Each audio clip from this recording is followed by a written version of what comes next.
Episode 2, what it do, baby? Hey, thank you so much for tuning back in to see episode 2. Do me a huge favor. If you enjoyed episode 1, please share that everywhere because it'll get people to come here and check out the whole series once we're finished with it. So thank you so much. Get people involved in this. It's going to be a really fun thing that we're doing that's going to bring a lot of people to Christ just through the power of you guys sharing it, and just the stuff that we're talking about here is good stuff. All right, so we're going to get into the pressure of being a Christian part 2. This is perspective number 2 on it. I want to share with you guys, and that's the perspective number 2 of pressure that comes from those who believe in Christ, but they have a legalist viewpoint, right? It's the religion over the relationship aspect crowd, right? And this viewpoint may spew and think things like, why doesn't he love Christ like I love Christ? Why doesn't he serve? Why doesn't she come to church as much as I do? Why doesn't he tithe? Why doesn't he put his hands up during worship music? That's the legalist view. That's the Pharisee vibe, right? Modern day Pharisee vibe. We don't want that, right? That ain't it for us, what we represent on this show, all right? And this is a common occurrence amongst the body, right? We've seen this in our culture. We've seen this in the big church. We've seen this in American church. And we all want people to love the Lord the way we do, so I understand that.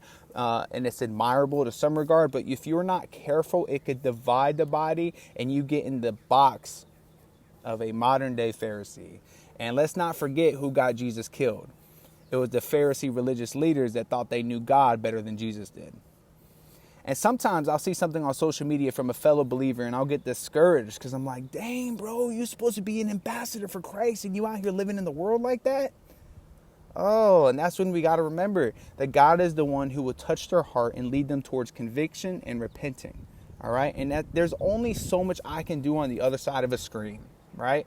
Not everyone wants to represent Christ the same way you do. Not everyone wants it to catch as many fish as you do. Some people just want to love the Lord and tell their family about him and keep it moving, right? Do I think the body has to do a better job of not blending in with the world? Absolutely. Do I think churches have to do a better job of being separated from the culture? Absolutely. But we have to be careful to not over-criticize every Christian or church that we come across. This is when worrying about your own relationship with God truly kicks in. And we're a big advocate of the one-man ministry first principle, all right? And remember that line about pointing a finger at someone that we talked about in episode 1?